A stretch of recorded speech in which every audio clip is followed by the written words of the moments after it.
எண்ணுயிர் தந்தளித்தவரைச் சரணம் புக்கோ யான் அடைவே அவர் குருக்கள் நிறைவணங்கி பின்னருளால் பெரும்பூதோர் வந்த வள்ளல் பெரிய நம்பி ஆள வந்தார் மணக்கால் நம்பி நன்னெறியை அவர் குறைத்த உய்யக் கொண்டார். நன்னெறியை அவர் குறைத்த உய்யக் கொண்டார். நாதமுனி ஷடகோபன் சேனைநாதன் இன்னமுதத் திருமகள் என்றிவரை முன்னிட்டு எம்பெருமான் திருவடிகள் அடைகின்றேனே. சுவாமி உய்யக்கொண்டாருடைய 1200வது திருநக்ஷத்திரம்,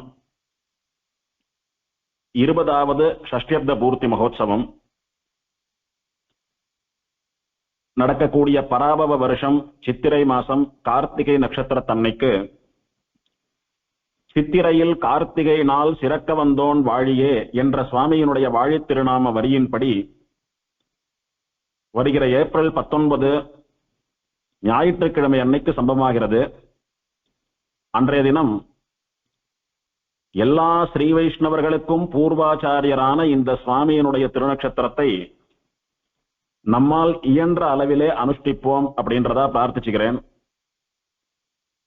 ஆச்சாரியர்கள் நமக்கு பண்ற உபகாரத்துக்கு நம்மளால எந்த ஒரு பிரத்யுபகாரம்னு சொல்லக்கூடிய கைமாறும் பண்ண முடியாது. இருந்தாலும் போற்றி உகப்பதும் புந்தியுள் கொள்வதும் பொங்கு புகழ் சாற்றி வளர்ப்பதும் சற்றல்லவோ முன்னம் பெற்றதற்கேன்னு சுவாமி தேசிகன் ஆச்சாரியர்கள் விஷயத்திலே எம்பெருமான் ஸ்ரீமன் நாராயணன் கூட எந்த ஒரு கைமாறும் பண்ண முடியாது.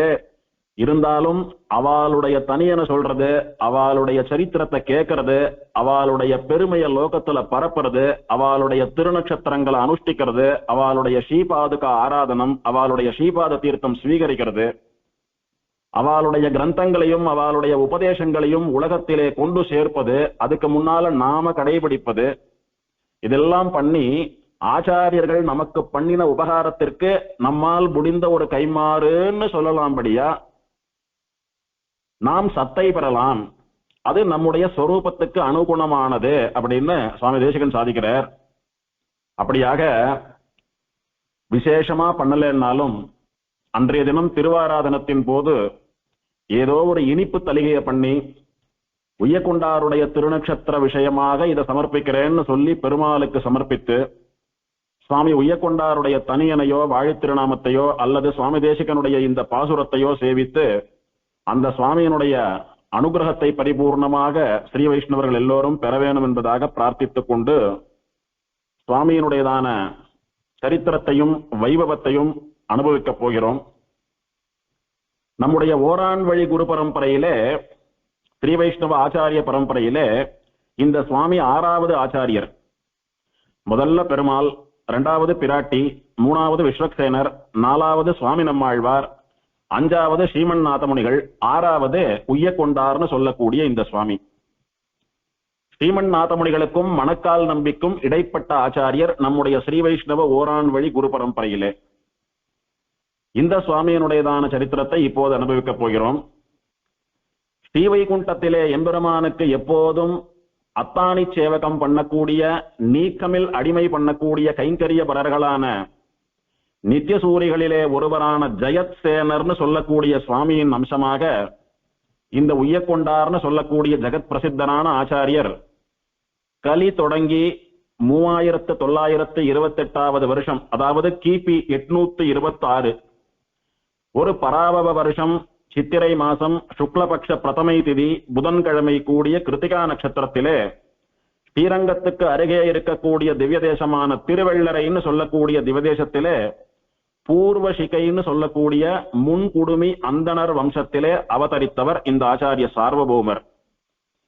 இந்த சுவாமியினுடைய திருநாமம் புண்டரீகாட்சர் என்பது.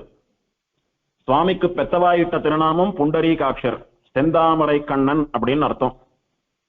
பின்னால ஆச்சாரியரான ஸ்ரீமன் நாதமுனிகளாலே இவருக்கு அளிக்கப்பட்ட விசேஷமான திருநாமம் உய்யக்கொண்டார் என்பது. திருவெள்ளரை திவ்ய தேசத்தை எம்பெருமான் செந்தாமரை கண்ணன் இருக்கிறானே, அவனுடைய திருநாமம் புண்டரீகாட்சன் என்பது. அந்த திவ்ய தேசத்திலே அவனுடைய திருவடிவாரத்திலே அவதாரம் பண்ணினபடியினாலே அவர்களுடைய குலதெய்வமாக இருக்கக்கூடிய அந்த எம்பெருமானுடைய திருநாமத்தையே குழந்தைக்கு சாத்தினா பெரியவா. சுவாமிக்கு புண்டரீகாட்சன்னு திருநாமம். இந்த சுவாமி அத்தனை அழகா இருப்பேராம். குழந்தையிலையும் சரி, இளமையிலையும் சரி, வயசானாவிட்டும் சரி, அத்தனை அழகா இருப்பேராம் சுவாமி. பரம தேஜஸ்வியா இருப்பேராம். சுவாமியினுடையதான திருமுக மண்டலம், திருமேனி எல்லாம் அப்படி சூரியனை போல பிரகாசிக்குமா. இந்த திருவள்ளரை திவ்ய தேசத்து செந்தாமரை கண்ணன் இருக்கானே பெருமாள் புண்டரீகாட்சன், அவன் விஷயமா பெரியாழ்வார் காப்பிடல் அப்படின்னு சொல்லக்கூடிய ஒரு பதிகம் பாடியிருக்கார். அதுல பல இடங்கள்ல இந்த பெருமாளை பெரியாழ்வார் சொல்றார், அழகனே காப்பிடவாராய். அப்பா இத்தனை அழகா இருக்கியே, என்ன இந்த குழந்தை இத்தனை அழகா இருக்குன்னு சொல்லி பொல்லாதவாளுடையதான கண்ணேறு திருஷ்டி எல்லாம் உன் பேர்ல பட்டிருக்கோம். நீ வந்தியானா உனக்கு ஒரு திருஷ்டி சுத்தும்படியாக ஒரு ஹாரத்தி பண்ணி உனக்கு காப்பிடுறேன். அதாவது மத்தவா கண் எச்சில்னு சொல்லக்கூடிய திருஷ்டியினாலே குழந்தைக்கு உடம்பு வந்துடாதபடிக்கு ரட்சிக்கிறாளாம் யசோதை பிராட்டின்னு சொல்லக்கூடிய தாய் ஸ்தானத்திலே இருக்கக்கூடிய பெரியாழ்வார். அதனால அவனை கூப்பிடுறச்ச அழகனே அப்படின்னு கூப்பிடுறார். அத்தனை அழகன், ரூப சுந்தரன், சௌந்தர்ய ராஜன் அந்த எம்பெருமான். அதே போல குழந்தை பிறந்தபடியினாலே அதே திருநாமத்தை புண்டரீகாட்சன் அப்படின்னு வடிவழகனான நம்முடைய சுவாமிக்கும் திருத்தகப்பனார் அந்த பெயரையே சூற்றினார். இது எப்படி நமக்கு தெரியும்னா, சுவாமியினுடைய வாழி திருநாமத்திலே வாழ வெய்யோன் தனை வென்ற வடிவழகன் வாழியே அப்படின்னு ஒரு வரி. வாழ வெய்யோன் அப்படின்னா பால வெய்யோன், அதாவது இளம் சூரியன். அவனை வென்ற வடிவழகர் சுவாமி. நல்லா உச்சி வேலையிலே பிரகாசிக்கக்கூடிய சூரியன் கண்ணு கூசும், நேர பார்க்க முடியாது. ஆனால் உதய சூரியனை பார்க்கணும்னு எத்தனை பேர் ரசிக்கிறா. உதிக்கக்கூடியதான சூரியனை பார்த்தா எத்தனை அழகா இருக்குன்னு சொல்லி கன்னியாகுமரி சமுத்திரத்துல எல்லாம் போய் பார்க்கிறோம். அந்த மாதிரி பால வெய்யோன், இப்போதான் உதித்துக் கொண்டிருக்கக்கூடிய பாஸ்கரர் இந்த சுவாமி. அத்தனை பேரழகர் அப்படின்னு வாழி திருநாமம் கொண்டாடுறது. அழகு மட்டுமல்ல, சூரியனை போல பரம தேஜஸ்வியாகவும் திகழ்ந்தவர் சுவாமி. சூரியனுடைய ஒளின்னு சொல்லக்கூடியது எப்படி லோகத்திலே இருக்கக்கூடிய இருட்டை போக்குறதோ, அந்த மாதிரி நம்ம உய்ய கொண்டார்னு சொல்லக்கூடிய இந்த ஆச்சாரியர் ஞான பாஸ்கரர். அதாவது இந்த லோகத்திலே இருக்கக்கூடிய அஞ்ஞானம்னு சொல்லக்கூடிய இருட்டை எல்லாம் சூரியனுடைய கதிர்கள் போன்ற தன்னுடைய ஞானத்தினாலே போக்கி அவர்களுக்கு தெளிவையும் ஞானத்தையும் ஏற்படுத்தக்கூடிய ஞான பாஸ்கரர், பரம தேஜஸ்வி. பெரியாழ்வார் இந்த திவதேசத்தை எம்பெருமானை கொண்டாடுகிற போது தேசுடை வெள்ளரை நின்றாய் அப்படின்னார். பரம தேஜஸ்வியா அதீதமான தேஜஸோடு கூட திருவள்ளரைன்னு சொல்லக்கூடிய திவதேசத்திலே எழுந்தருளியிருப்பவனே அப்படின்னு சொன்னார். அந்த எம்பெருமானுடைய அனுகிரகத்தினாலே அவதாரம் பண்ணின நம்முடைய சுவாமியும் அவனை போலவே பரம தேஜஸ்வியாக பிரகாசித்தார். இப்படி ஆழ்வார் அருளி செயல்களை கொண்டு புண்டரீகாட்சனான எம்பெருமான் செந்தாமரை கண்ணனுக்கும் புண்டரீகாட்சரான ஆச்சாரியர் உய்ய கொண்டாருக்கும் நிறைய ஒற்றுமைகள் அனுபவிக்கலாம். இந்த சுவாமி ஸ்ரீமன் நாதமுனிகளுடைய பிரதான சிஷ்யர். ஸ்ரீமன் நாதமுனிகளுக்கு முக்கியமான சிஷ்யா நிறைய பேர் உண்டு. அவ அத்தனை பேர்லயும் இந்த சுவாமி ரொம்ப முக்கியமான சிஷ்யர். ஸ்ரீமன் நாதமுனிகளுக்கு அடுத்தபடியா நம்முடைய சம்பிரதாயத்தை வழி நடத்தினவர் இந்த சுவாமி. ஸ்ரீமன் நாதமுனிகளிடத்துல பக்தின்னா அப்பேற்பட்ட பக்தி இந்த சுவாமிக்கு, தெய்வத்துக்கு சமானமான பக்தி. எம்பெருமான் ஸ்ரீமன் நாராயணனிடத்திலே ஒரு பாகவதனுக்கு எத்தனை பக்தி இருக்குமோ அதே பக்தியை அல்லது அதை காட்டிலும் விலட்சணமான பக்தியை ஆச்சாரியரான ஸ்ரீமன் நாதமுனிகள் திருவடிகள்ல கொண்டிருந்தவர் இந்த சுவாமி. இந்த சுவாமி ஆச்சாரியரான நாதமுனிகளிடத்துல நடந்து கொண்டாரே அந்த பணிவும் அந்த விதமும், அத குரு பரம்பரையில பெரியவா எழுதி வச்சிருக்கா. சரீரம் வசு விஜானம் வாசகா கர்ம குணானசூன் குருவர்த்தம் தாரயேத்து எஸ்து ச சிஷ்யோ நேதர ஸ்மிருதா என்று சொல்லுகிற சிஷ்ய குண பூர்த்தி உடையரான புண்டரீகாட்சர் அப்படின்னு சொல்லிருக்கா இவரை பத்தி. இது ஒரு ஜெயசம்ஹிதா வசனம். இந்த ஜெயசம்ஹிதான்னு சொல்லக்கூடியதான தர்மசாஸ்திர வசனம் என்ன சொல்றதுன்னா, யார் உண்மையான சிஷ்யன் தெரியுமா? தன்னுடைய சரீரம், தன்னுடைய பணம் பொருள்னு சொல்லக்கூடியதான திரவியம், தன்னுடைய ஞானம், தான் வசிக்கக்கூடியதான இடம், தன்னுடைய செயல்கள், தன்னுடைய கைங்கரியங்கள், தான் பண்ணக்கூடிய காரியங்கள், தன்னுடைய குணங்கள், தன்னுடைய பிராணம், இது எல்லாத்தையும் ஆச்சாரிய கைங்கரியத்துக்கே எவன் செலவிடுகிறானோ, பெருமாள் எனக்கு சரீரம் கொடுத்தது ஆச்சாரிய கைங்கரியம் பண்றதுக்கு, பெருமாள் ஏதோ எனக்கு கொஞ்சம் பணம் கொடுத்தது ஆச்சாரிய கைங்கரியம் பண்றதுக்கு, பெருமாள் ஏதோ எனக்கு கொஞ்சம் ஞானம் கொடுத்தது ஆச்சாரிய கைங்கரியத்திற்காக, எனக்கு ஆண் ஒண்ணு இருக்கிறது ஆச்சாரிய கைங்கரியம் பண்றதுக்காக அப்படின்னு சொல்லி எல்லாத்தையும் ஆச்சாரியன் விஷயமாகவே எவன் கொண்டாடுகிறானோ, இதெல்லாம் ஆச்சாரியனுக்காகத்தான் நான் தரிக்கிறேன் என்று எவன் வாழ்கிறானோ அவனே வாஸ்தவமான சிஷ்யனா. வேற ஏதோ லாபத்தை எதிர்பார்த்தோ அல்லது நான் இந்த சுவாமியினுடைய சிஷ்யன் அப்படின்னு சொல்லி மாறு தட்டிக்கணும்ன்றதுக்கான தற்பெருமைக்காகவோ அல்லது கேவலம் இவனுக்கு விஷயம் தெரியணும்ன்ற சுயநலத்துக்காகவோ ஒரு ஆச்சாரியனை போய் ஆசிரியக்கிறவன் சிஷ்யன் கிடையாது அப்படின்னு அந்த சம்ஹிதா வச்சனம் சொல்றது. அந்த பிரமாண ஸ்லோகத்துக்கு எடுத்துக்காட்டாக திகழ்ந்தவராம் நம் சுவாமி உய்யக்கொண்டார். இதை அப்போது எழுந்தருளி இருந்த ஆச்சாரிய புருஷர்கள் சொல்ல கேட்டு பின்னாலே வந்த பூர்வாச்சாரியர்கள் குரு பரம்பரையிலே எழுதி வைத்திருக்கிறார்கள். திருத்தீய பிரம்மதந்திர சுதந்திர சுவாமி அருளி செய்த 3000 படி குரு பரம்பரையிலே இந்த விஷயம் ஸ்பஷ்டமாக காணப்படுகிறது. இந்த சுவாமி ஆச்சாரியரான ஸ்ரீமன் நாதமுனிகளிடத்திலே ரகசியத்திரயம்னு சொல்லக்கூடியதான மந்திரத்திரயம், மந்திரங்களினுடைய அர்த்தங்கள், 4000 திவ்ய பிரபந்தம், அதனுடைய விசேஷ அர்த்தங்கள், இன்னும் சம்பிரதாயத்திலே ஆச்சாரியன் சிஷ்யனுக்கு என்னவெல்லாம் உபதேசிக்க வேண்டுமோ, சிஷ்யன் ஆச்சாரியனிடத்திலே என்னவெல்லாம் கேட்க முடியுமோ அது அத்தனையும் முறைப்படி உபதேசமாக பெற்றவர் இந்த சுவாமி. ஸ்ரீமன் நாதமுனிகள் இவருக்கு மந்திரோபதேசம் எல்லாம் பண்ணி வைத்து திவ்ய பிரபந்தங்களினுடைய ஆழங்கால் பட்ட விசேஷமான அர்த்தங்களை எல்லாம் கூட காலக்ஷேபமாக சாதித்து தான் அருளி செய்த நியாய தத்துவம் என்கிற ரகசியத்தையும் இவருக்கு காலக்ஷேபமாக சாதித்தார். அத்தனை தூரம் ஸ்ரீமன் நாதமுனிகள் சாதித்த அத்தனை காலக்ஷேபங்களிலும் அன்வயித்து அவருடைய பிரதான சிஷ்யர்களில் முக்கியமானவராக திகழ்ந்தவர் உய்யக்கொண்டார்னு சொல்லக்கூடிய நம்முடைய சுவாமி. அதனால சாட்சாத் ஸ்ரீமன் நாராயணனே தனக்கு ஸ்ரீமன் நாதமுனிகள் என்கிற ஆச்சாரியனாக வந்து தன்னை வழி நடத்துகிறான் என்று பகவானுக்கு சமானமான பிரதிபத்தியை ஸ்ரீமன் நாதமுனிகளிடத்திலே உடையவர் நம் உய்யக்கொண்டார். அதையும் அவருடைய வாழித்திருநாமம் சொல்றது. சீலமிகு நாதமுனி சீருரை போன் வாழிய, உத்தமரான ஒழுக்கசீலரான ஆச்சாரசீலரான அனுஷ்டானசீலரான ஞானசீலரான ஸ்ரீமன் நாதமுனிகளுடைய பெருமையை லோகத்திலே பரப்பியவர், ஸ்ரீமன் நாதமுனிகளுடைய பெயர் கொடிகட்டி பறக்கும்படியாக லோகத்திலே வாழ்ந்து காட்டியவர், நம்முடைய ஸ்ரீ வைஷ்ணவ சம்பிரதாயத்தை வழி நடத்தியவர் என்று சொல்லும்படியானவர் இந்த உய்யக்கொண்டார்னு சொல்லக்கூடிய சுவாமி. இப்படியே உய்யக்கொண்டார் ஸ்ரீமன் நாதமுனிகள் திருவடிகள்ல கைங்கரியம் பண்ணிண்டு காலக்ஷேபங்கள்லாம் கேட்டுண்டு அவருடைய பிரதான சிஷ்யரா இருந்துண்டு வர சமயத்துல நமக்கெல்லாம் ஸ்ரீமன் நாதமுனிகளை பத்தி நன்னா தெரியும்.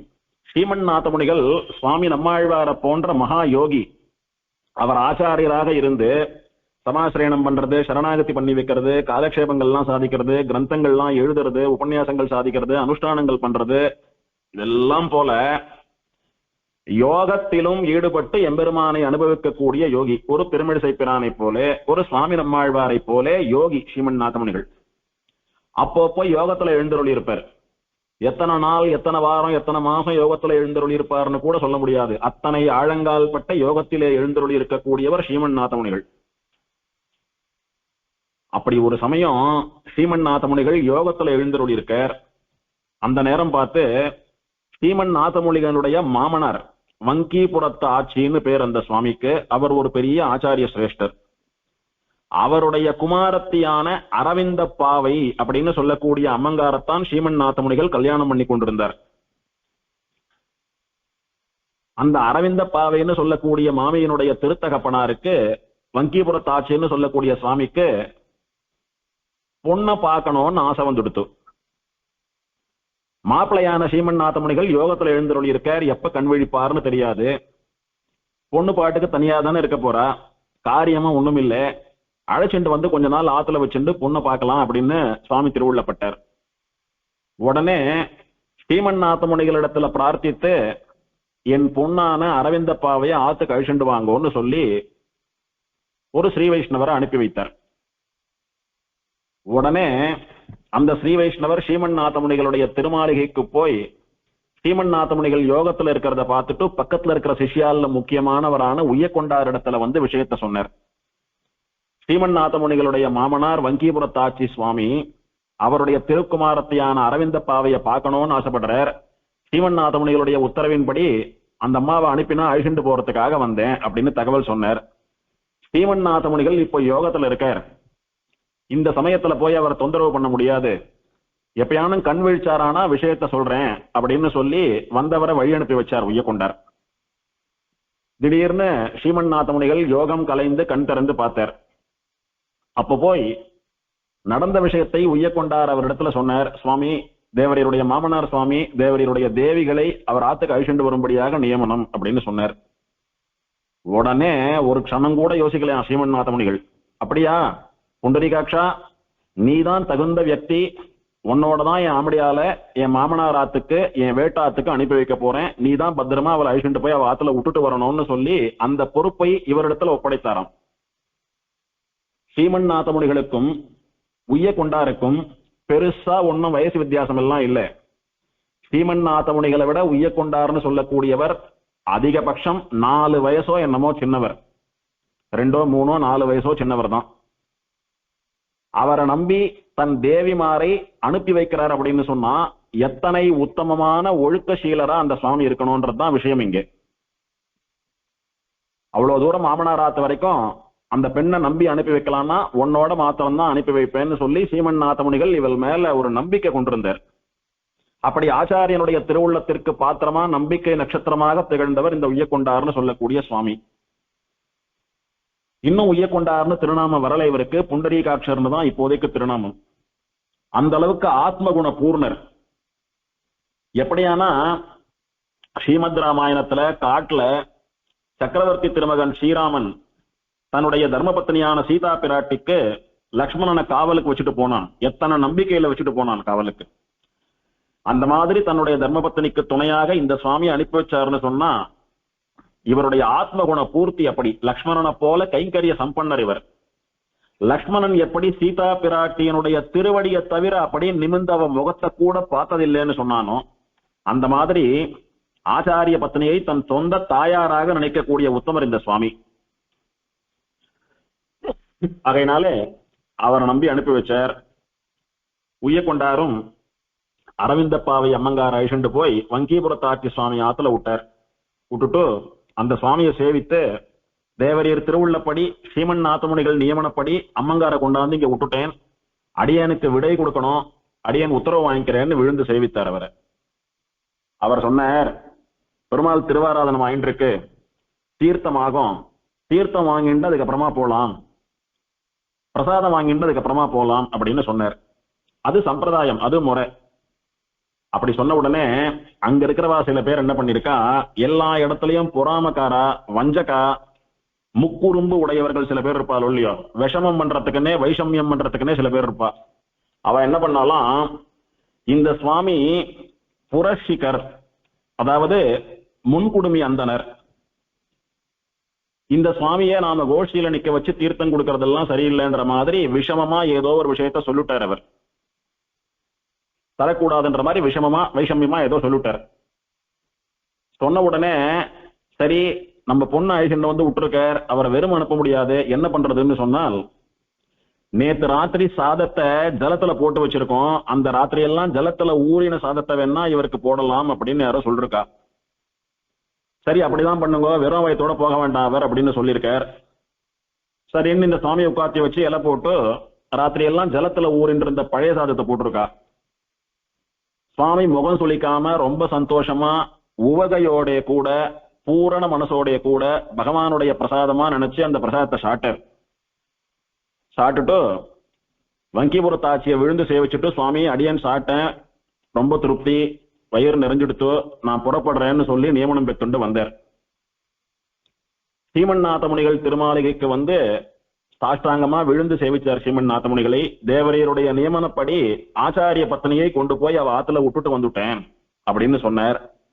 ஸ்ரீமன்னாத முனிகள் உய்யக்கொண்டாருடைய திருமுக மண்டலத்தை ஒரு க்ஷணம் பார்த்தார். இதுக்கு முன்னால எப்போதும் இல்லாத அளவுக்கு அப்படி ஒரு பிரகாசம், அப்படி ஒரு பூரிப்பு, அப்படி ஒரு தேஜஸ், அப்படி ஒரு அழகு, அப்படி ஒரு கலை சொற்றது அவருடைய முகத்துல. எல்லாத்துக்கும் மேல அவருடைய திருவடி ஆகாசத்துல நிக்கல, அப்படியே கால் பாவாதபடிக்கு சந்தோஷத்துல ஆனந்த கூத்தாடும்படியான சந்தோஷம் முகத்துல பிரகாசிக்கிறது. ஒரு நிமிஷம் ஸ்ரீமன்னாத முனிகள் யோசிச்சு பார்த்தாராம், எதனால இவர் இவ்வளவு சந்தோஷமா இருக்கார், எதனால இவருடைய முகம் இவ்வளவு விலாசமா இருக்கு, இவ்வளவு பிரகாசிக்கிறது, என்ன நடந்திருக்கும் அப்படின்னு கண்ணை மூடி யோகத்தினாலே என்ன நடந்ததுன்னு பார்த்து தெரிஞ்சுட்டார். தெரிஞ்சுட்டு ஒண்ணு நினைச்சார், ஏதோ ஒரு உதவாத காரணத்தை சொல்லி இவருக்கு பழைய சாதத்தை போட்டிருக்கா, இருந்தாலும் என்னுடைய மாமனாராம் அப்படின்ற ஒரே காரணத்தினாலே அவ மனசு கோணாதபடிக்கு பழைய சாதமா இருந்தாலும் பரவாயில்லன்னு சாட்டு வந்திருக்காரு எனக்காக. எத்தனை உத்தமமான சிஷ்யர், எத்தனை உத்தமமான ஆத்ம குணமுடையவர். ஆச்சாரியன் மட்டுமல்ல, ஆச்சாரியன் திருமேனி சம்பந்தம் இருக்கிறவா எல்லாரும் தனக்கு ஆச்சாரியன் ஸ்தானத்திலே வைத்து வணங்கப்பட வேண்டியவர்கள் அப்படின்னு நம்ம சம்பிரதாயம். அப்போ ஸ்ரீமன்னாத முனிகளுக்கு மாமனாராக இருக்கக்கூடியவர் சாட்சாத் ஸ்ரீமன்னாத முனிகளுடைய திருத்தகப்பனார் ஸ்தானமும் அவர். அதனால ஸ்ரீமன்னாத முனிகளுக்கே அவர் தோப்பனார் ஸ்தானமா இருக்க தனக்கும் அப்படித்தான் அப்படின்னு சொல்லி அவர் எதை போட்டாலும் சாட்டு வரணும்னு பழைய சாட்டு வந்திருக்காரு. இப்படி ஒரு சிஷ்யர், இப்படி ஒரு உத்தம ஸ்ரீ வைஷ்ணவரை எங்க பார்க்க முடியும்னு ஸ்ரீமன்னாத முனிகளுக்கு அத்தனை சந்தோஷமும். இருந்தாலும் இதை வேற விதமா யோசிச்சு பார்த்து ஸ்ரீமன்னாத முனிகள் உய்யக்கொண்டார் இடத்துல கேட்கிறார், உமக்கு என்ன மரியாதை நடந்தது, அங்க உமக்கு என்ன மரியாதை கொடுத்தாவா அப்படின்னு கேட்டார். அதுக்கு உய்யக்கொண்டார் சாட்சியராம், அடியேன் பெற்ற பாக்கியம் இந்த லோகத்துல வேற யாருக்கும் கிடைக்கலன்னாராம். எனக்கு கிடைச்ச பாக்கியம் இந்த லோகத்துல யாருக்கும் கிடைக்கலன்னாராம். அதுவும் எப்படி சொல்லியிருக்கார், ஞாலத்தில் புத்திரனை பெற்றார் நங்கை மேர் நானே மற்றாரும் இல்லை. கண்ணனை பெற்ற யசோதை பிராட்டி சொல்லுகிறாள், இப்பேற்பட்ட தெய்வ குழந்தையை பெறக்கூடியதான பாக்கியம் இந்த லோகத்திலே எனக்கு மட்டும்தான் கிடைச்சது, வேற யாருக்கும் கிடைக்கலன்னு சொன்னாலும் அது மாதிரி எப்படி யசோதை கண்ணனை பெற்றது பரம பாக்கியமோ அந்த மாதிரி நான் அந்த ஆத்துக்கு போய் அந்த பழைய சாட்டு வந்தது என்னுடைய பரம பாக்கியம், வேற யாருக்கும் அந்த பாக்கியம் கிடைக்காது நேரம். அதோடு கூட பரம பவித்திரமானதாச்சே அந்த பிரசாதம், சர்வ உத்கிருஷ்டமானதாச்சே அந்த பிரசாதம், எல்லாத்த விட வசந்த பிரசாதம் ஒன்னும். பொதுவா நாம பழைய சாதம் எல்லாம் சாப்பிடுறது இல்லை, அப்பப்ப சுட சுட பண்ணி பெருமாள் கண்டருள்ளத உடனே சாப்பிடுறதுதான் வழக்கம். பழசெல்லாம் சாப்பிடுற வழக்கம் இல்லை. அதுவும் ஆத்துக்கு வரக்கூடிய அதிதிக்கு பழசெல்லாம் போடுற வழக்கமே கிடையாது. இருந்தாலும் அவ போட்டா இவர் முகம் சொல்லிக்காம சாப்பிட்டு வந்துட்டார், அது கூட பரவாயில்ல. என்ன மாதிரி பாக்கியவான் கிடையாது, அதை விட வசந்த பிரசாதம் கிடையாதுன்னு சொல்றாரு, எப்படின்னு கேட்கலாம் அப்படின்னு ஸ்ரீமன்னாத முனிகளுக்கு தோணித்து. ஸ்ரீமன்னாத முனிகள் உய்யக்கொண்டார கேட்டார், அது எப்படி, உன்னை விட பாக்கியம் பண்ணவா யாரும் இல்ல, அந்த பழைய சாத்தை விட வசந்த பிரசாதம் ஒண்ணுமில்லை அப்படின்னு சொல்றியே, அது எப்படின்னு கேட்டார். ஆழ்வாருடைய பாசுரத்தை சொன்னார் உய்யக்கொண்டார், போனகம் செய்த சேடம் தருவரேல் புனிதமன்றே. திருமாலையில சாதிக்கிறார் ஒன்னும், பரம பாகவதோத்தமர்கள் எம்பெருமான் ஸ்ரீமன் நாராயணனை தவிர மறந்தும் புறம் தொழாத மாந்தர்கள் ஸ்ரீ வைஷ்ணவ சிரேஷ்டர்கள் இருக்காலே, அவ சாட்டு இருக்கக்கூடியதான மீதி சாதத்தை சாட்டேன்னா அது எனக்கு பரம பாக்கியமாச்சே, அவ ஆத்து பிரசாதம் எனக்கு பரம பவித்திரமானதாச்சேன்னு சொல்றார் ஆழ்வார். அவ சாட்டா விட்டு பாத்திரத்துல இருக்கக்கூடியதான மீதி சேஷ பிரசாதம் இருக்கிறது, அதை சாப்பிடுறது எத்தனை பவித்திரம் எத்தனை பாக்கியம் தெரியுமா. அந்த மாதிரி முதல் நாள் அவ எல்லாம் சாட்டு மீந்த சாதத்தை ஜலத்துல போட்டு வச்சிருக்காளே, அதெல்லாம் அவ சாட்ட சேஷம் தானே, அந்த பாகவதாளுடைய பரம பிரசாதம் தானே, அது எனக்கு கிடைச்சது. சுட சுட பண்ணி போட்டிருந்தாலானா கேவலம் பகவத் பிரசாதம் மட்டுமே, அது பழைய சாதமா இருக்கிறபடினாலே அந்த சாதம் சூடா இருக்கிறச்ச பகவானுக்கு அம்சம் பண்ணிருப்பா, அதனால பகவத் பிரசாதமாவும் ஆறுது. எல்லா பாகவதாலும் அம்சம் பண்ணினபடினாலே பாகவத பிரசாதமாவும் ஆறுது.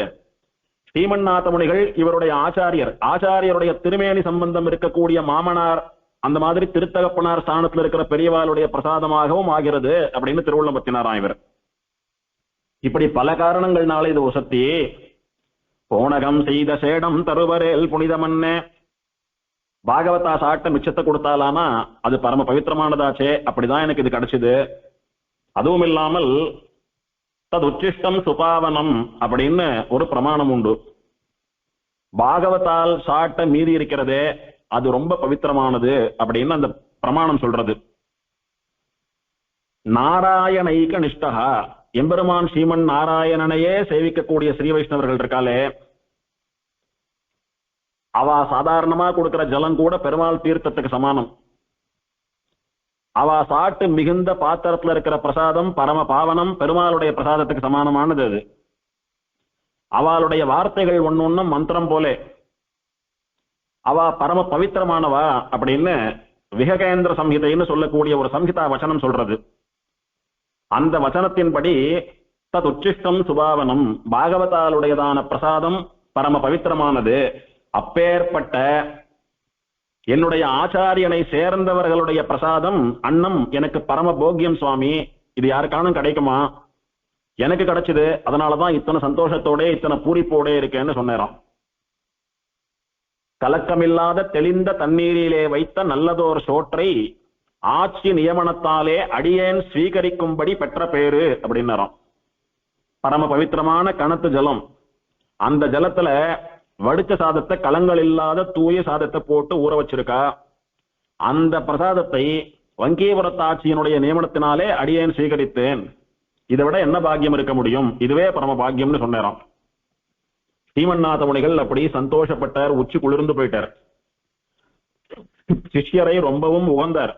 உகந்து நம்மை உய்யக்கொண்டீர் அப்படின்னு சொல்லி ஆலிங்கனம் பண்ணி கொண்டாராம். அப்படி சேர்த்து கட்டின்றார்.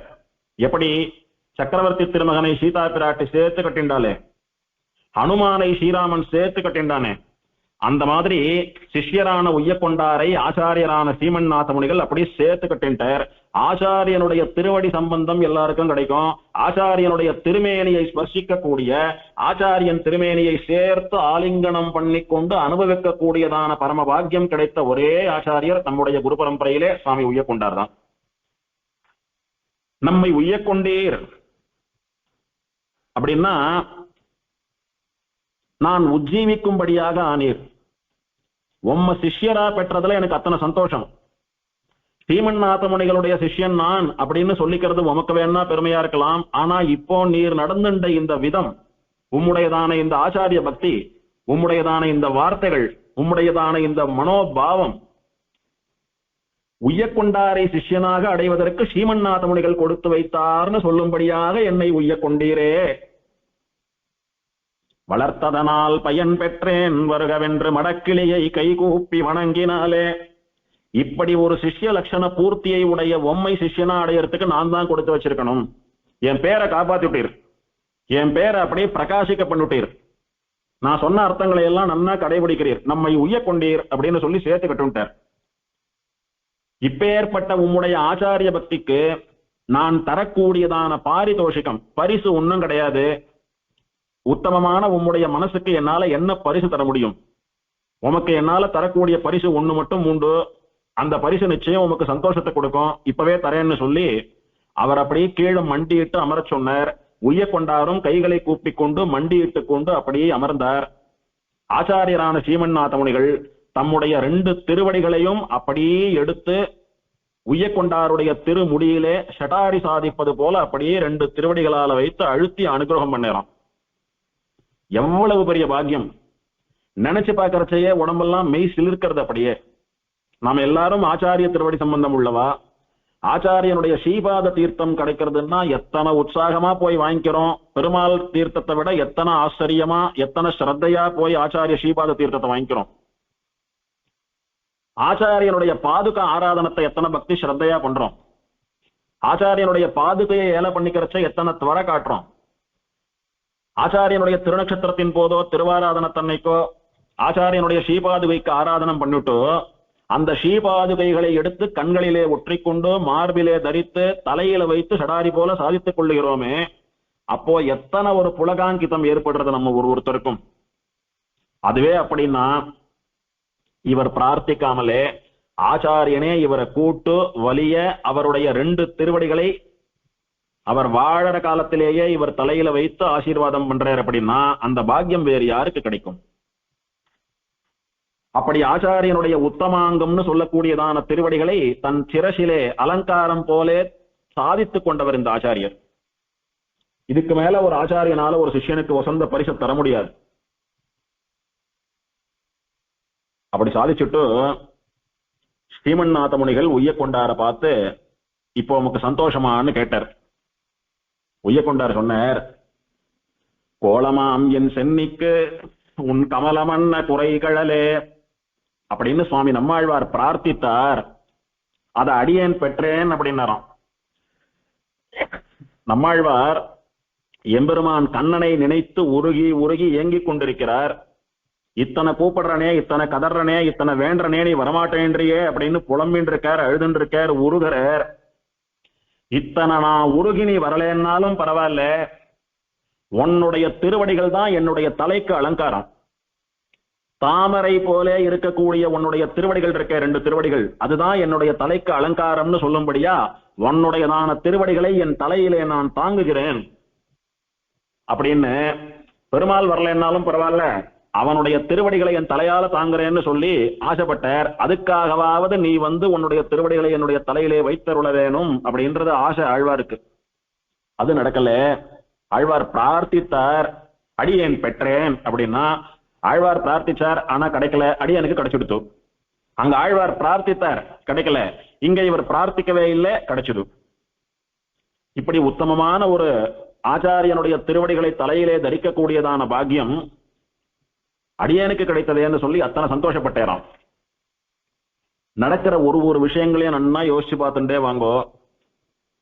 ஒரு இடத்துலயும் சுவாமி உய்யக்கொண்டாருக்கு இருக்கக்கூடிய ஆழ்வார் அருளி செயல்களில் இருக்கக்கூடிய ஈடுபாடு நன்னா தெரியறது. எந்த கேள்வி கேட்டாலும் ஒரு ஆழ்வார் பாசுரத்தை கொண்டுதான் பதில் சாதிக்கிறார் சுவாமி. ஆழ்வார் அருளி செயல்கள் ஸ்ரீமன் நாதமுனிகளாலே இவருக்கு அர்த்தத்தோடு கூட உபதேசம் பண்ணப்பட்டது. என்பில் எல்கி நெஞ்சுருகி உள்கணிந்தெழுந்ததோர் அன்புன்னு சொல்லும்படியா உய்யக்கொண்டாருடைய திருமேனி, ஆத்மா, மனசு மொத்தம் அப்படியே வியாபிச்சிருக்கு, பரவி இருக்கு. உய்யக்கொண்டாருடைய திருமேனி எதனால ஆனதுன்னு சொன்னால் அருளி செயல் அனுபவத்தினாலே ஆனது.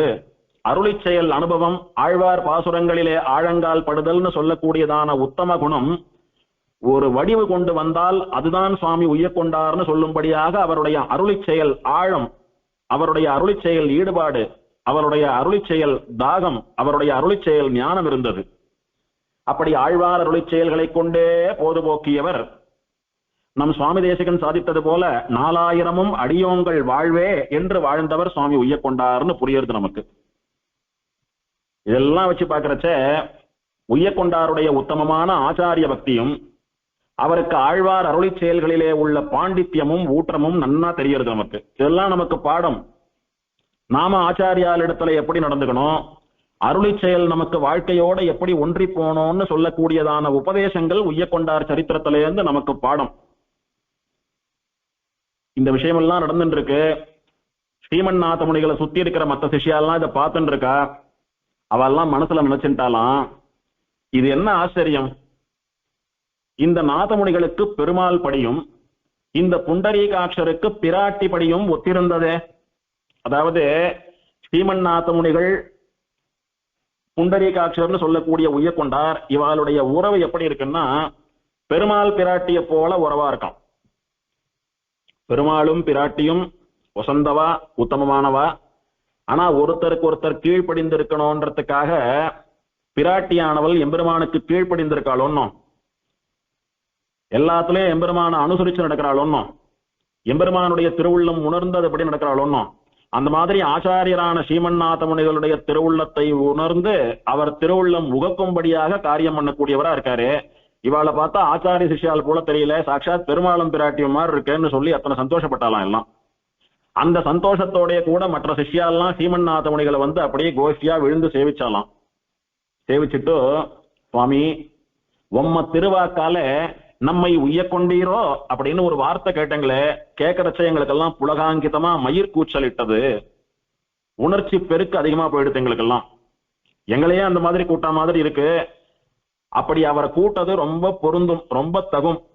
ஆகையினால உம்ம திருவாக்கால உம்ம வாயால இவருக்கு உய்யக்கொண்டார் அப்படின்னு ஒரு திருநாமம் பிரசாதித்தால், இவருக்கு உய்யக்கொண்டார்னு பெயர் சூட்டினால் இந்த ஆத்ம குணத்தை பின்னாடி வரக்கூடிய சந்ததிகளும் கண்டு உஜ்ஜீவிப்பார்கள் அப்படின்னு பிரார்த்திச்சாலும்.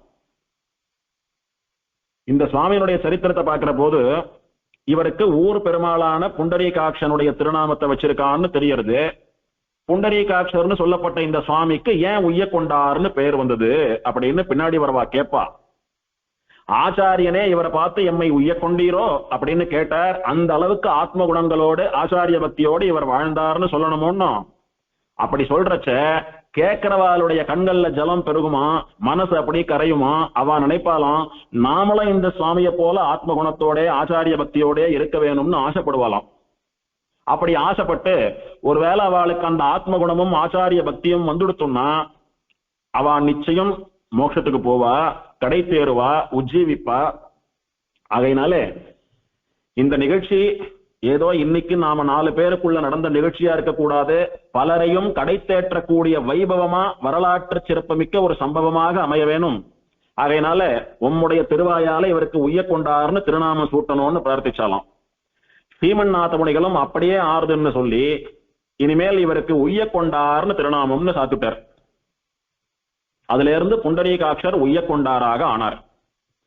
சுவாமி தேசிகனும் கூட தம்முடைய அதிகார சங்கிரக பிரபந்தத்திலே ஸ்ரீமத் ரகசிய திரயசாரத்தினுடைய குரு பரம்பராசாரத்திலே நம்முடையதான குரு பரம்பரையை ஸ்தோத்திரம் பண்ணி குரு பரம்பரையை முன்னிட்டு பெருமாளை சரணாகதி பண்றச்ச மணக்கால் நம்பிக்கை அடுத்தபடியா நன்னெறியை அவர் குறைத்த உய்ய கொண்டார் அப்படின்னு உய்ய கொண்டார் என்கிற திருநாமத்தாலேயே இந்த சுவாமியை கொண்டாடுறார். ஏன்னா புண்டரீகாட்சர் அப்படின்றது இவருடைய இயற்பெயரானாலும் ஆச்சாரியன் அனுகிரகித்த திருநாமம் உய்ய கொண்டார் என்பது, அதுவும் ஒன்ன சிஷ்யனா பெற்றது எனக்கு பெருமைன்னு சொல்லும்படியான அர்த்தத்திலே ஆச்சாரியன் அளித்த திருநாமம் அது.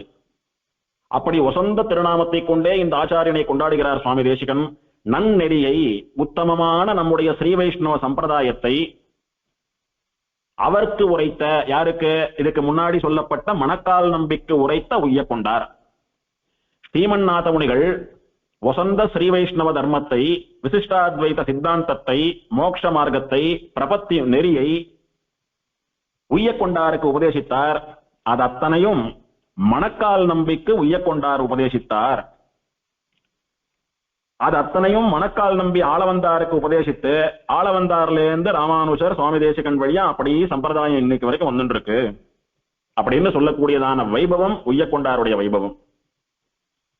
நன்னெறியை அவர் குறைத்த நன்னெறியை மணக்கால் நம்பிக்கு உரைத்த உய்ய கொண்டார் அப்படின்னு சுவாமி தேசிகன் ஆச்சரியமா கொண்டாடுறார் இந்த ஆச்சாரியரை. இன்னொரு சமயத்துல ஒரு விசேஷமான ஆச்சரியமான ஒரு நிகழ்ச்சி நடந்தது. ஸ்ரீமன்னாத முனிகள் உய்ய கொண்டார் உள்பட எல்லா சிஷ்யர்களுக்கும் 4000 திவ்ய பிரபந்தம், வேத வேதாந்தங்கள், ரகசிய காலக்ஷேபங்கள் அப்படின்னு திவ்ய பிரபந்தம் உள்பட என்னென்ன உபதேசம் பண்ணணுமோ எல்லாத்தையும் உபதேசம் பண்ணிவிட்டார். அடுத்து ஆச்சாரியகம் பண்ணக்கூடிய அளவுக்கு அத்தனை காலக்ஷேபத்தையும் சாதிச்சுட்டார் ஸ்ரீமன்னாத முனிகள். அதன் பிறகு தனக்கு தெரிந்த யோகம், அஷ்டாங்க யோகம் இருக்கிறதே, எம்பெருமான யோகத்தினாலே அனுபவிக்கக்கூடியதான உத்தமமான மார்க்கம், அதையே இவாளுக்கெல்லாம் உபதேசம் பண்ணி யோகத்தை இவாளுக்கு கற்பிக்கணும் அப்படின்னு திருவுள்ளம் பண்ணினேராம். சிஷ்யாலெல்லாம் பார்த்து, பிரதானமான சிஷ்யாலை எல்லாம் பார்த்து, உங்களுக்கெல்லாம் அஷ்டாங்க யோகத்தை உபதேசம் பண்ண போறேன் வாங்கோ அப்படின்னு கூட்டாராம். கூட்ட போது திருக்குறுகை காவலப்பன் முதலான சில சிஷ்யர்கள், அடியோங்கள் பாக்கியம், எங்களுக்கு யோகத்தை உபதேசம் பண்ணணும், சந்தோஷம் அப்படின்னு சேவிச்சு வந்து நின்றா. உய்ய கொண்டாரும் வருவேர்னு இவர் எதிர்பார்த்தார். உய்ய கொண்டார் வரல, தூரக்கவே நின்றுட்டு இருந்தார். என்ன அர்த்தம்னா அஷ்டாங்க யோகத்தை கத்துக்கிறதுக்கு உய்ய கொண்டாருக்கு திருவுள்ளம் இல்ல, விருப்பம் இல்லைன்னு அர்த்தம். உய்ய கொண்டார பார்த்து ஸ்ரீமன்னாத முனிகள் கேட்டாராம், நீர் ஏன் அஷ்டாங்க யோகத்தை கத்துக்க வேண்டாம்னு நினைக்கிறீர், அதை கத்துக்கக்கூடிய விருப்பம் ஏன் உன் இடத்துல இல்ல அப்படின்னு கேட்டா, அதுக்கு உய்ய கொண்டார் ஆச்சரியமான ஒரு பதில் சொன்னாராம். வாசலிலே பிணம் கிடக்க மனம் புணரலாமோ அப்படின்னு ஒரு கேள்வி கேட்டாராம். என்ன அர்த்தம்னா, ஒருத்தன் ஆத்து வாசல்ல ரேழியில புணத்தை போட்டு வச்சிருக்கா, அந்த ஆத்துக்குள்ள கல்யாணம் நடக்கலாமா? வாசல்ல புணத்தை போட்டு அழுதுன்னு இருக்கா ஒண்ணு, ஆத்துக்குள்ள கல்யாணம் நடந்து சந்தோஷமா இருக்கலாமா?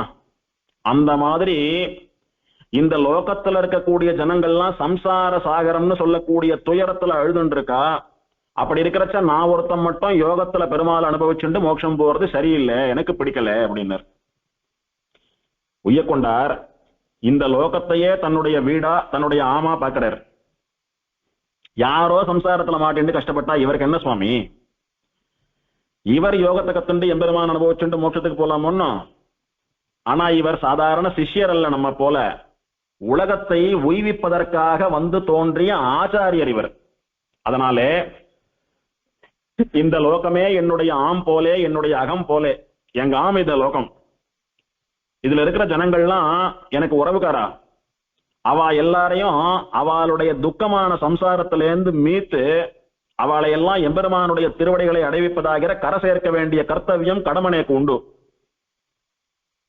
இப்படி என் ஆத்துல எல்லாரும் சம்சார துக்கத்தினால அழுதுன்னு இருக்கிறச்ச நான் ஒருத்த மாத்திரம் ஆத்துக்குள்ள கல்யாணம் பண்ணிக்கிறது போல எம்பெருமானை அனுபவிக்கக்கூடிய யோகம் எனக்கு வேண்டாம்னர். இவருக்கு எத்தகைய கருணை உள்ளம், இவருடைய மனசுல என்ன ஒரு கருணை அப்படி சுரக்கிறது அப்படின்னு இவருடைய தயையை பார்த்து ஸ்ரீமன்னாத முனிகள் பூரிச்சு போயிட்டேறான்.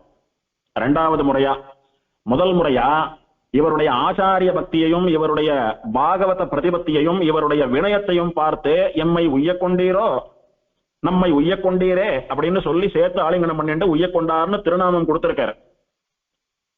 இப்போ ஸ்ரீமன்னாத முனிகள் இவர் தான் ஒருத்தர் அப்படி நடந்துன்றது மட்டும் இல்லாமல் லோகத்திலே இருக்கக்கூடிய அனைவரும் எம்பெருமான் திருவடிகளை அடைய வேண்டும், அவெல்லாம் மோட்சம் அடையாத போது நான் ஒருத்தன் மாத்திரம் யோகத்துல பகவானை அனுபவிக்கக்கூடியதான சந்தோஷம் நேக்கு வேண்டான்னு சொன்னாரே, அந்த கருணை உள்ளத்தை, அந்த தாய் உள்ளத்தை பார்த்து ஸ்ரீமன்னாத முனிகள் வையம் உய்ய கொண்டீரோ அப்படின்னா, முதல்ல என்னை உய்ய கொண்டீரோன்னு கேட்டார். இப்போ வையம் உய்ய கொண்டீரோ, இந்த உலகம் உய்வதற்காகவே வந்து பிறந்தீரோ. உய்ய கொண்டார் வந்து அவதாரம் பண்ணினது எதுக்குன்னா, இந்த லோகம் கரை சேருவதற்கு, சம்சாரிகள் எல்லாம் சம்சார துக்கத்திலேந்து மீண்டு எம்பெருமான் ஸ்ரீமன் நாராயணனுடைய திருவடிகளை சேர்வதற்காகவே அவதாரம் பண்ணினவர் பரம பவித்திரமான ஆச்சாரிய சார்வபௌமரான சுவாமி உய்ய கொண்டார். உலகம் உய்ய கொண்டீரோ, இப்படி வையம்னு சொல்லக்கூடிய இந்த உலகத்தை உய்ய கொண்டவரானபடியினாலே இவருக்கு உய்ய கொண்டார்னு திருநாமம் அன்னைக்கு சாத்தினது ரொம்ப பொருத்தமா போச்சு. நாம எல்லாருக்கும் ஒருத்தருக்கு ஒரு பேர் உண்டு. எல்லாரும் பேருக்கு பொருத்தமா இருக்கோமான்னா அவளுக்கு தான் தெரியும், பெருமாளுக்கு தெரியும். ஆனா இவருக்கு உய்ய கொண்டார்னு ஸ்ரீமன்னாத முனிகள் சாதித்த திருநாமம் அத்தனை பொருத்தமானதுன்னு ஸ்ரீமன்னாத முனிகளே பின்னால ஒரு முறை இவரை பாராட்டினராம். வையம் உய்ய கொண்டவர், இந்த உலகம் உஜ்ஜீவிக்கும்படியாக இந்த உலகத்தை கரை சேர்ப்பதற்காகவே வந்து அவதாரம் பண்ணின உத்தமமான ஆச்சாரியர். இதெல்லாம் நடந்தாவிட்டு ஸ்ரீமன்னாத முனிகள் திருக்குறையை காவலப்பனுக்கு யோக ரகசியத்தை உபதேசம் பண்ணினார். பண்ணிட்டு நீர் போய் யோகத்தை பண்ணிட்டு பெருமாள் அனுபவிச்சுருன்னு அவருக்கு விடை கொடுத்து அனுப்பினார். அவர் அப்படியே பல விதேசங்கள்ல, குறிப்பா திருமலையில போய் திருவேங்கடமுடியான யோகத்தில் அனுபவித்துக் கொண்டிருந்து அங்கேயே பரம்பரிச்சிட்டார் அவர். இந்த மாதிரி ஆச்சாரியனிடத்திலே பெற்ற உபதேசம் தனக்கு ஒருத்தரோட போயிடக்கூடாதுன்றதுக்காக தான் உய்ய கொண்டார் அந்த யோகம் நேக்க வேண்டான்னு சொன்னார். அந்த உய்ய கொண்டாராலே தான் ஆச்சாரியரான நாதமுனிகள் உபதேசம் பண்ண அர்த்தங்கள் எல்லாம் மணக்கால் நம்பிக்கு போய், அந்த மணக்கால் நம்பி மூலமா ஆலவந்தாருக்கு போய் இன்னைக்கு வரைக்கும் சம்பிரதாயம் வந்துட்டு இருக்குன்னா, அன்னைக்கு உய்ய கொண்டார் யோகத்தை நான் கத்துக்க மாட்டேன்னு சொல்லி முடிவெடுத்தாரு. வாசலில் பிணம் கிடக்க மனம் புணரலாமோ அப்படின்னு கேட்டாரு. அந்த கருணை உள்ளம்தான் காரணம். அதனாலதான் அன்னைக்கு வேண்டான்னு சொன்னார். இப்போ ஸ்ரீமன்னாத முனிகள் உய்ய கொண்டார விசேஷமா கட்டாட்சித்து அனுகிரகித்து திருவாய்மொழி முதலான வேதாந்தங்களை எல்லாம் காலக்ஷேபம் பண்ணிட்டு சம்பிரதாயத்தை வளர்த்துண்டு வாங்கோன்னு அனுகிரகிச்சார். ஆச்சாரியனுடைய நியமனத்தை சிரசா வகித்து உய்ய கொண்டாரும் அவராலே உபதேசம் பண்ணப்பட்ட தர்மங்களை, அர்த்த விசேஷங்களை எல்லாம் பிரவச்சனம் பண்ணிட்டு எல்லாருக்கும் உபதேசம் பண்ணிட்டு இருக்கிற சமயத்துல உய்ய கொண்டாருடைய திருவடிகள்ல வந்து சிஷ்யாலாம் ஆசிரியச்சவா மணக்கால் நம்பின்னு சொல்லக்கூடிய ஒரு ஆச்சாரியர், திருவள்ளிக்கேணி பான் பெருமாள் அரையர்னு சொல்லக்கூடிய ஒரு சுவாமி, சேட்டலூர் செண்டலங்காரதாசர்னு சொல்லக்கூடிய ஒரு சுவாமி, புண்டரீகாட்சதாசர்னு சொல்லக்கூடிய ஒரு சுவாமி, கோமடத்து திருவிண்ணகரப்பன்னு சொல்லக்கூடிய ஒரு சுவாமி, உலக பெருமாள் நங்கைன்னு சொல்லக்கூடியவா, இவாள்லாம் உய்ய கொண்டாருடைய பிரதானமான சிஷ்யா. நான் உபதேசம் பண்ணின ரகசியங்களை எல்லாம் லோகத்துக்கு உபகாரம் பண்ணிக்கொண்டு லோகத்தை வாழ்வித்துக் கொண்டு ஆச்சாரியகம் பண்ணி கொண்டிருந்தோ அப்படின்னு சிஷ்யரான உய்ய கொண்டாரை ஸ்ரீமன்னாத முனிகள் நியமிச்சுட்டார். இப்போ உய்ய கொண்டார் ஆச்சாரியராகி சம்பிரதாயத்தை வாழ்வித்துக் கொண்டிருக்கிறார். அவரிடத்துல நிறைய பேர் காலக்ஷேபம் பண்ணினா அதுல முக்கியமான சிஷ்யர்கள்னு சொன்னா மணக்கால் நம்பி முதலான இந்த சில பேர். அப்படி இருக்கிற சமயத்துல உய்யக்கொண்டாருக்கு கல்யாணமாகி 2 பெண் குழந்தைகள் பிறந்தது. அந்த 2 பெண் குழந்தைகளும் சின்ன வயசுல இருக்கிறச்சேயே உய்யக்கொண்டாருடைய தேவிகள் அந்த குழந்தைகளுடைய தாயார் பரமபதிச்சு விட்டா. அப்போ அந்த சின்ன பெண் குழந்தைகளை, ஆச்சாரியனுடைய குழந்தைகளை முக்கிய சிஷ்யரான மணக்கால் நம்பியே வளர்த்த இதத்தாய் என்று சொல்லும்படியாக ஒரு பெறாத தாயை போலே பேணி பாதுகாத்து வளர்த்துண்டு வந்தார். உய்யக்கொண்டாருடைய வாழ்க்கை இப்படி இருந்தது. ஸ்ரீமன்னாத முனிகள் பரமபதிக்கிற சமயத்துல உய்யக்கொண்டார் இடத்துல ஒரு விசேஷமா ஒரு விஷயம் சொன்னார். என்னுடைய குமாரரான ஈஸ்வர முனிகளுடைய பிள்ளை ஆளவந்தாருக்கு தகுந்த வயசு தகுந்த சமயம் வரும்போது நான் உமக்கு உபதேசம் பண்ணின விஷயங்களை எல்லாம் அவருக்கு உபதேசம் பண்ணி அவர் சம்பிரதாயத்துக்கு ஆச்சாரியரா நியமிங்கோ அப்படின்னு நியமிச்சுட்டு பரம்பதி சுட்டார் நாதமுனிகள். ஆனால் உய்யக்கொண்டாருடைய வாழ்நாள்ல அது நடக்காத போச்சு. ஏன்னா ஆளவந்தாருக்கு உபதேசம் பண்ணக்கூடியதான சமயம் இன்னும் வரல. அதனால வாழ்நாள் முழுக்க ஆச்சாரிய நியமனத்தை உய்யக்கொண்டாராலே நிறைவேற்ற முடியல, இந்த ஒரு நியமனத்தை மட்டும். உடனே இப்படி வாழ்ந்துட்டு வந்த உய்யக்கொண்டார் கடைசி காலத்துல மணக்கால் நம்பியை பார்த்து ஒரு வார்த்தை சொன்னார். நம்முடைய ஆச்சாரியர் ஸ்ரீமன்னாத முனிகளுடைய குமாரர் ஈஸ்வர நம்பிகளுடைய பிள்ளை ஆளவந்தாரை திருத்தி பணிகொண்டு தகுந்த சமயத்திலே அவருக்கு சம்பிரதாய அர்த்தங்களை எல்லாம் உபதேசம் பண்ணி, ஸ்ரீமன்னாத முனிகள் நமக்கு என்னெல்லாம் பண்ணினாரோ அதெல்லாம் நாம உமக்கு பண்ணியிருக்கோம், அதையெல்லாம் நீர் என் ஸ்தானத்துல இருந்துட்டு ஸ்ரீமன்னாத முனிகள் பண்றதா நினைச்சுட்டு ஆளவந்தாருக்கு பண்ண வேண்டியது அப்படின்னு இவர் நியமிச்சார் சிஷ்யருக்கு. இந்த கைங்கரியத்தை ஸ்ரீமன்னாத முனிகள் தன்னுடைய அந்திம தசையிலே அவர் பரம்பதிக்கிறச்ச அடியனுக்கு நியமித்தார். என்னால பண்ண முடியல, நீராவது இதை நிறைவேற்றணும். எப்படி நிறைவேற்றணும்னா சமயம் வந்தா பண்ணலாம், இல்லைன்னா இல்லைன்னு விட்டுடுவானா. அவரை அனுவர்த்தித்தாகிலும் ரகசியங்களை உபதேசியும். அவர் உம்மை தேடி வந்து கேட்கிறாருன்னு எதிர்பார்க்காதீரும். நீர் அவரை தேடி போய் ஃபாலோ பண்ணியாவது அந்த விஷயங்களை எல்லாம் அவசியம் சொல்லிடும். ஆச்சாரிய நியமனத்தை தலை கட்ட வேண்டியது நம்முடைய கடமைன்னு சொல்லிட்டு கடைசி காலத்துல பரம்பதிச்சார் அவர். இதுல இருந்து என்ன தெரியறதுன்னா, ஆச்சாரிய ஆக்ஞா பரிபாலனம் ஆவசியகரணீயம். ஆச்சாரியனுடைய கட்டளையை நிறைவேற்றுறதுன்னு சொல்லக்கூடியது அத்தனை அவசியம். ஆச்சாரியனுடைய கட்டளையை அரும்பாடுபட்டாவது நிறைவேற்றணும். நம் வாழ்நாள்ல அது நிறைவேறாது போனாலும் நமக்கு பின்னால வரக்கூடியவர்களிடத்திலே சொல்லி அவர்களாவது அதை நிறைவேற்றும்படியா பண்ணணும்னு சொல்லக்கூடிய அளவுக்கு முக்கியம் ஆச்சாரியனுடைய கட்டளை நிறைவேற்றுறதுன்றது. இப்படி தன்னுடைய ஆச்சாரியருக்கு காலமெல்லாம் கண் போலே இருந்து கைங்கரியம் பண்ணின சுவாமி உய்யக்கொண்டார். அவரால் நியமிக்கப்பட்ட இந்த ஒரு காரியத்தை தன்னாலே முடிக்க முடியாத ஒரு குறையோடு கூட, அதே சமயத்தில் கேவலம் மனக்குறையோடு நின்று விடாமல் அதை நடத்தி முடிக்கக்கூடிய சாமர்த்தியசாலியான மணக்கால் நம்பியின் இடத்திலே இந்த விஷயத்தை ஒப்படைத்துவிட்டு 100 வருஷங்கள் பூரணமான வாழ்வு வாழ்ந்த நம்முடைய உய்யக்கொண்டார்னு சொல்லக்கூடிய ஆச்சாரியர் தம்முடைய 101வது திருநட்சத்திரத்திலே தம்முடைய ஆச்சாரியரான ஸ்ரீமன்னாத முனிகளுடைய திருவடிகளை தியானித்துக் கொண்டு பத்மாசனத்திலே அமர்ந்து கொண்டு அணையிலே சாய்ந்து அப்படியே பரம்பதி சுட்டார். திருநாட்டுக்கு எழுந்தருளிட்டார். 101 வருஷங்கள் பூரணமான வாழ்வு. நாம ஆச்சாரியால் வாழி திருநாமெல்லாம் சேவிக்கிறச்ச இன்னும் ஒரு நூற்றாண்டிரும் அப்படின்னு சொல்றோமே, என்ன அர்த்தம்?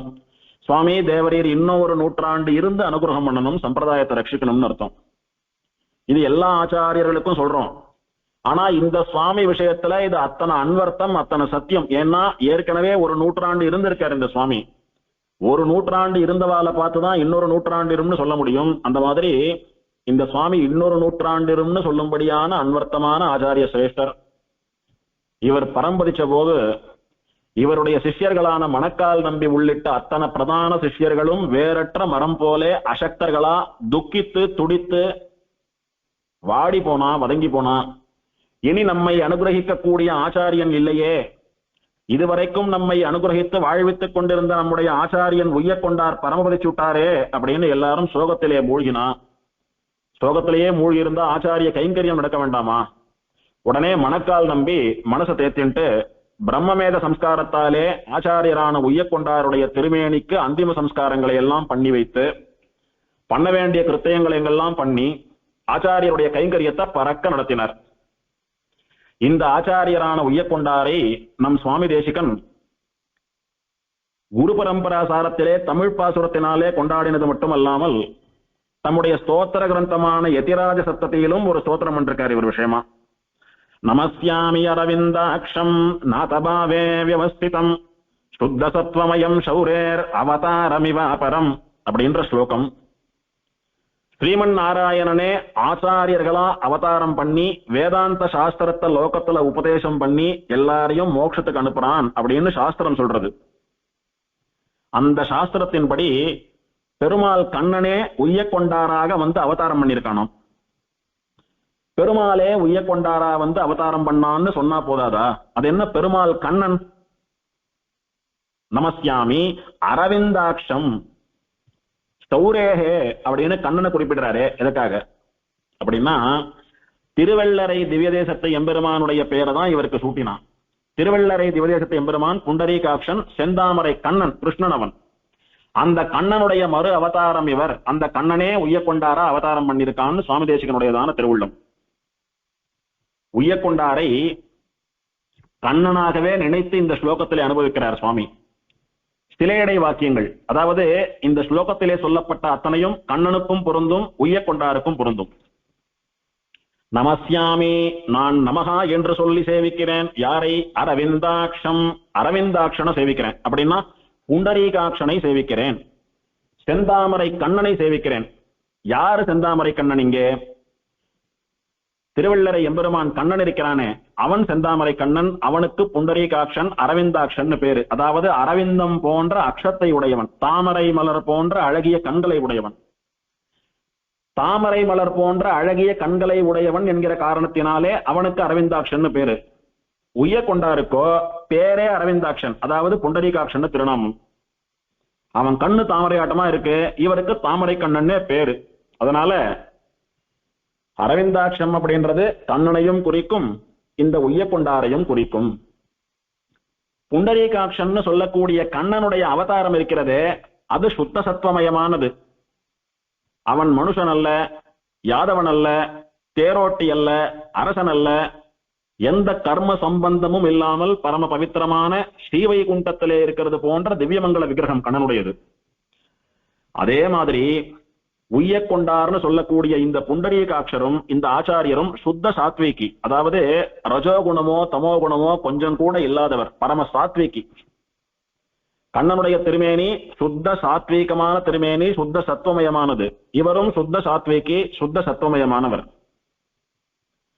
புண்டரீகாட்சன் சொல்லக்கூடிய கண்ணனுடைய அவதாரம் இருக்கிறது அது எல்லா லோகங்களுக்கும் நாதன் நான் தான், சுவாமி நான் தான் அப்படின்னு சொல்லக்கூடிய பரத்வத்திலே நிலை நிற்பது.